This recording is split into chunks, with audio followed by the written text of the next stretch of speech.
E aí ela fala com ele e começa a chorar e diz: Eu não estou aguentando, ninguém me escuta, ninguém fala comigo, o que é que está acontecendo? E aí ele diz: Olha, eu estou ocupado, não estou podendo demorar muito com você não. E aí ela diz: Ocupado? Como assim?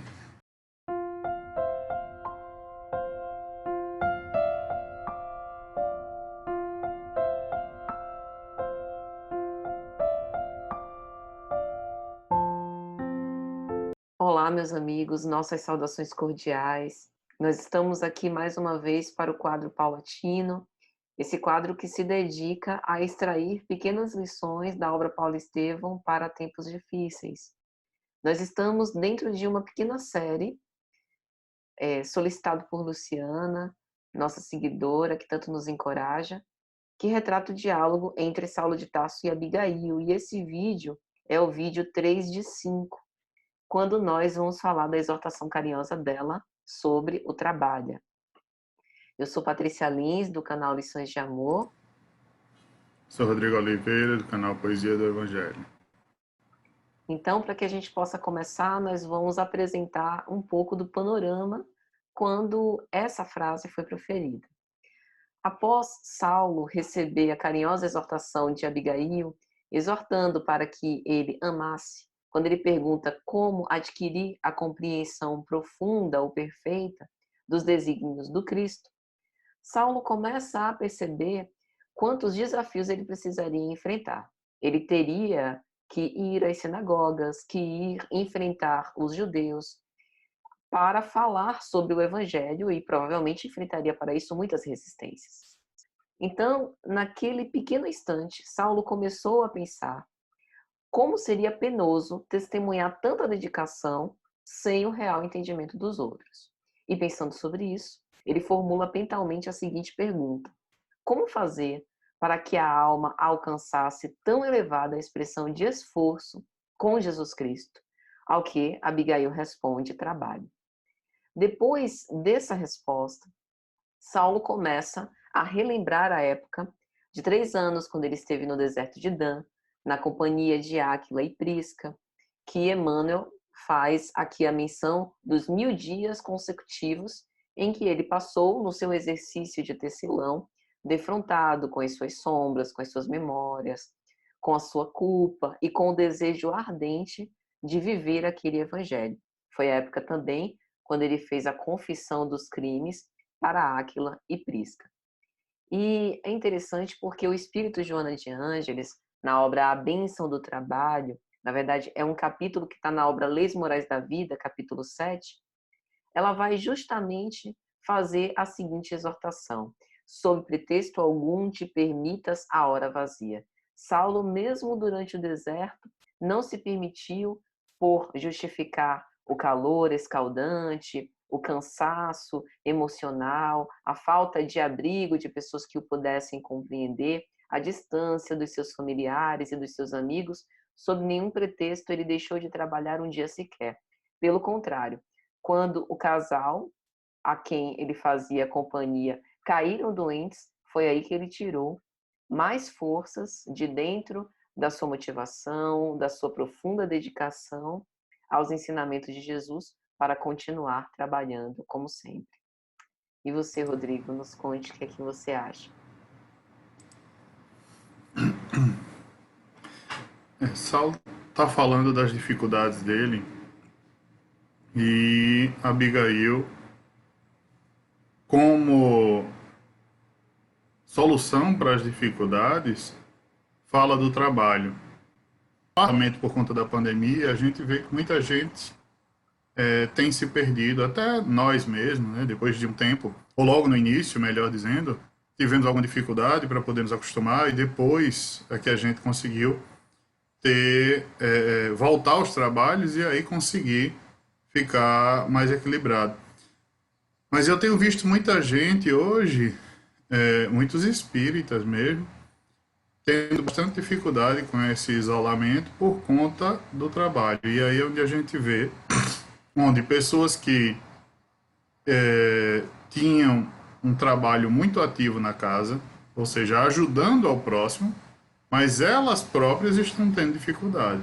A gente vê então que o trabalho exerce uma um papel fundamental na vida de quem pratica o trabalho, e não só para as pessoas que eram beneficiadas ou que nós achamos que fossem os principais beneficiados com o trabalho.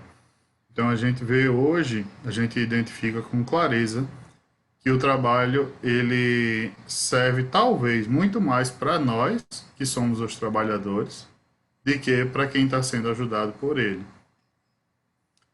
A gente sabe também que o trabalho ele faz parte, né, ele é uma das leis naturais.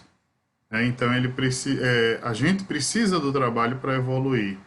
É fácil ver isso no mundo espiritual, em todas as obras que falam do mundo espiritual, sobretudo as de André Luiz, falam bastante do trabalho, de sempre os espíritos estarem trabalhando. Sempre eles estão em atividade. Então a gente vê aí a importância do trabalho para todos nós. Rodrigo, você foi muito preciso, feliz nas suas considerações sobre a importância do trabalho para quem trabalha, né?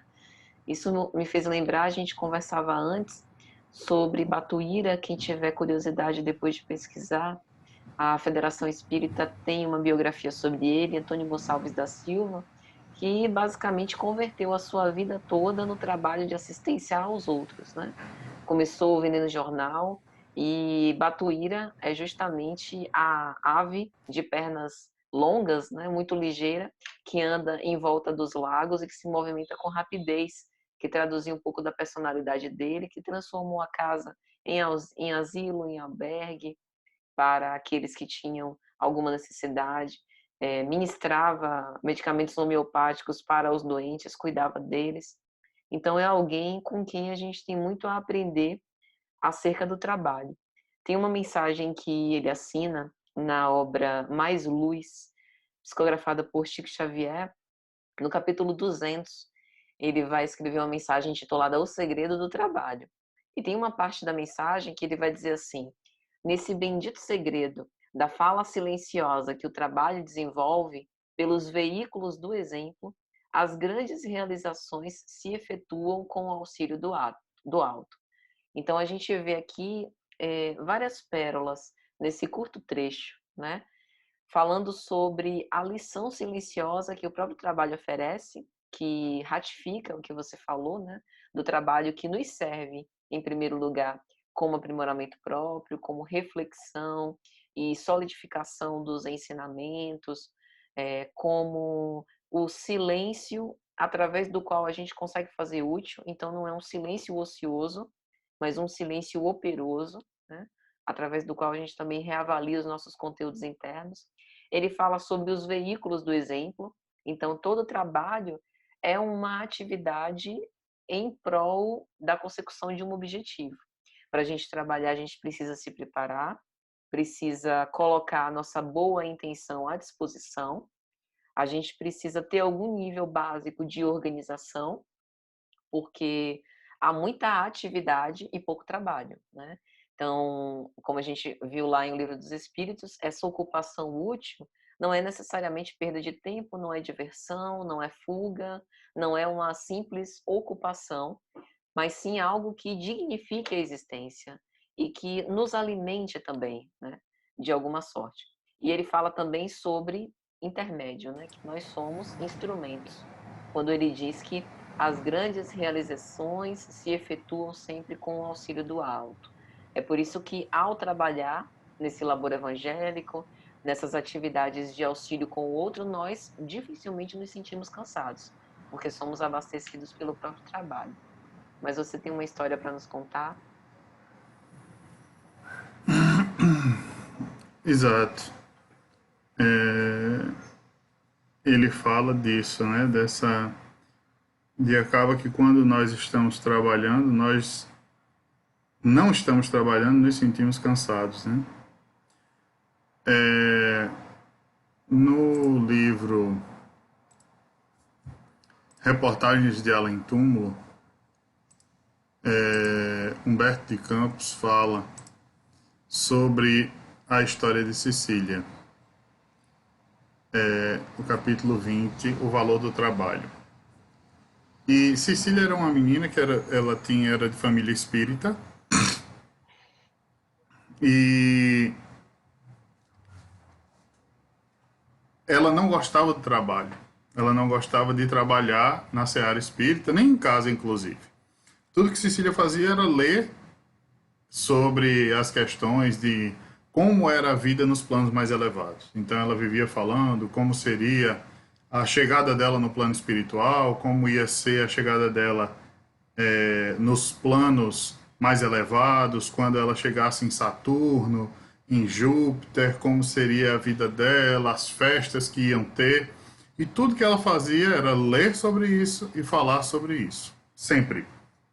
E não trabalhava. E a mãe dela chamava ela para trabalhar na cozinha, em casa, chamava para trabalhar no centro espírita. E ela sempre dizia: não, mãe, isso é coisa da cabeça da senhora, não tem necessidade disso. A vida na Terra, ela falava que era um martírio, né? Que era só um pouso para chegar, para a gente aguardar para chegar nesses planos mais elevados. E aí o que acontece? Ela tinha um espírito que às vezes vinha para as reuniões no Evangelho no Lar, que faziam, que davam umas mensagens às vezes, e quando ele falava, de vez em quando ele dava umas indiretas para ela, né? Falava: olha, por que isso está acontecendo? Vamos trabalhar. Falava da importância do trabalho. E ela não se tocava. E aí o que acontece? Quando um belo dia que ela desencarna, ela é atraída para lugares de espíritos que estão perturbados quanto ela, e ela começa a perguntar: olha, cadê? Onde é que estão as coisas? E espíritos iguais a ela, da mesma faixa vibratória que ela.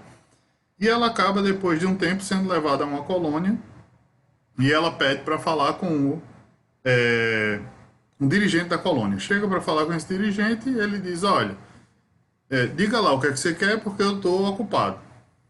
Em outras palavras, mas é o que ele diz. E ela olha e diz assim: mas ocupado como, né? Ela já acha aquele negócio estranho, né? Por que está ocupado? Ocupado com o quê na cabeça dela? Porque na cabeça dela chegou no plano espiritual, era festa, era tranquilidade, ficar ali tocando harpa e fazendo mais nada. E aí ele dá um sorriso, entende a situação dela, dá um sorriso e diz: olha, eu tô aqui cheio de coisa para fazer e eu queria saber o que é que você quer. Ela disse: não, eu queria entender o que é que está acontecendo, aqui está cheio de trabalho, todo mundo ocupado. Ele disse: aí, eu estou muito ocupado, tem muitos atendimentos para fazer hoje e eu não posso lhe atender. Aí diz: ó, mas faça o seguinte, vá por aqui, indica um caminho para ela e ela sai. De repente ela encontra esse espírito que ia para a casa dela. Na verdade, primeiro ela chega na casa dela e ninguém consegue ouvi-la e ela fica atormentada. E quando ela, depois de um tempo que está saindo, chorosa, encontra Eliezer, que era o espírito que às vezes ia dar mensagens na casa dela. E aí ela fala com ele e começa a chorar e diz: eu não estou aguentando, ninguém me escuta, ninguém fala comigo, o que é que está acontecendo?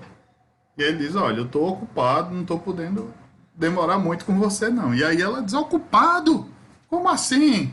E aí ele explica que estava ajudando a mãe dela, ajudando o vizinho, ajudando não sei quem, e fala de todos os trabalhos que ele estava fazendo.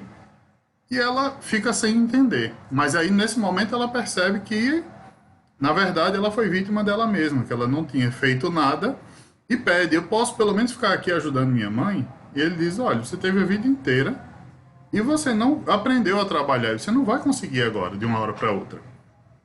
E diz: você não era devota de Teresa d'Ávila? Por que você não pede a ela alguma ajuda? E aí ela faz uma prece, ela desencarnada, né, faz uma prece pedindo ajuda a Teresa d'Ávila, e de repente ela chega num lugar onde ela está, Teresa d'Ávila. E ela imaginava que Teresa d'Ávila ia estar lá sentada, sendo visitada por Jesus, com um bocado de anjinho do lado.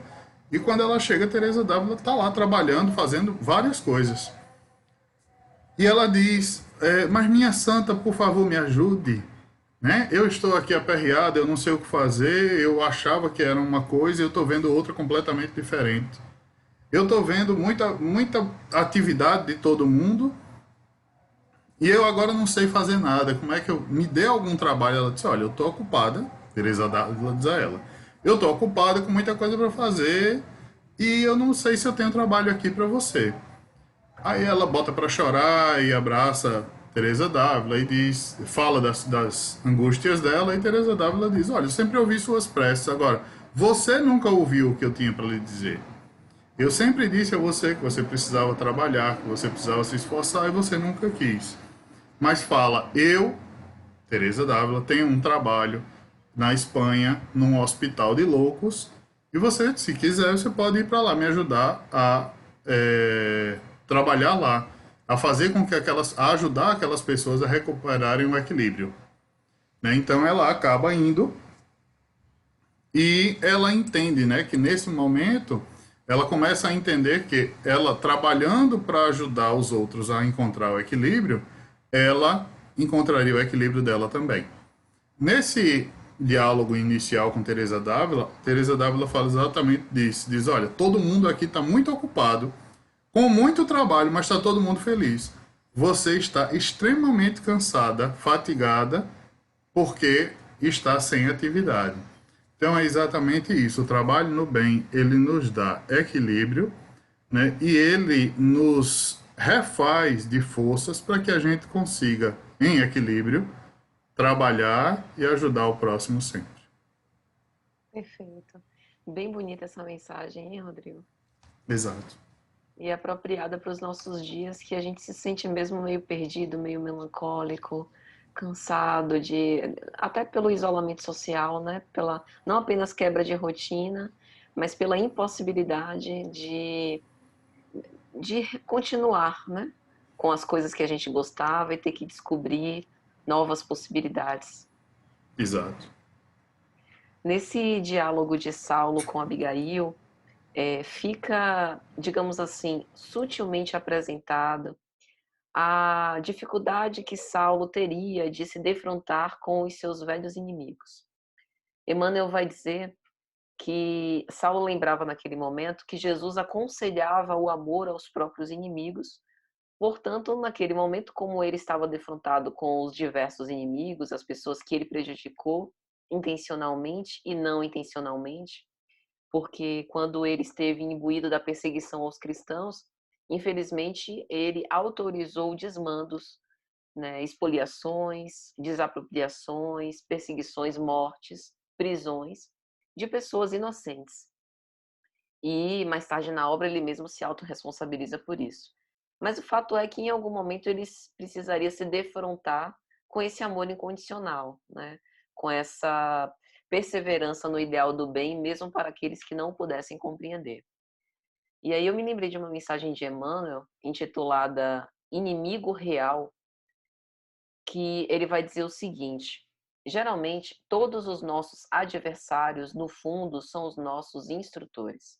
E nessa mensagem ele apresenta o trabalho aos nossos inimigos, não apenas como uma forma de aprimoramento moral, de aperfeiçoamento próprio, como a gente tem falado aqui, mas sobretudo como uma forma de reconciliação com os nossos adversários. Então é como se nós estivéssemos servindo aquele que nos feriu, nos retratando com aquele que nos magoou, aquele em que outrora nós nutríamos um sentimento de ódio pelo trabalho, agora a gente consegue entender essas primícias desse amor incondicional que Jesus nos apresenta. E a forma de fazer isso são as mais diversas possíveis, desde o silêncio ao ultraje, quanto também não se negar a fazer o bem quando tiver oportunidade a fazê-lo. Desde o fato de não se comprazer com o mal que sucede ao seu inimigo, como não deixar de fazer o bem quando houver oportunidade a isso. Então, assim eu termino minhas considerações para hoje sobre esse tema, que é um tema inesgotável, pedindo que Rodrigo também as faça, por favor. Na verdade, eu acho que é como você falou, o tema daria bastante tempo para a gente falar sobre ele, mas que é importante sempre que a gente procure alguma atividade, que eu digo de caridade, né? O trabalho material a gente é-nos imposto, mas o trabalho da caridade ele é também pela própria consciência, né, pela própria lei de evolução e de trabalho. Então, e a gente vai sempre se sentir muito bem, se sentir útil, sentir que a gente está fazendo a nossa obrigação aqui na Terra, enquanto a gente estiver ajudando o próximo. E o importante é que a gente sempre comece, que a gente encontre uma forma de começar, e a espiritualidade superior sempre vai nos mostrar os caminhos vão se abrindo e vão sendo mostradas novas atividades que vão exigir da gente estudo e a própria dedicação mesmo, mas que é um caminho de realização que deixa a gente muito feliz sempre. É isso. Muito obrigada, Rodrigo. Um abraço. Muito obrigado, abraço a todos. Tchau, Até a tchau. próxima.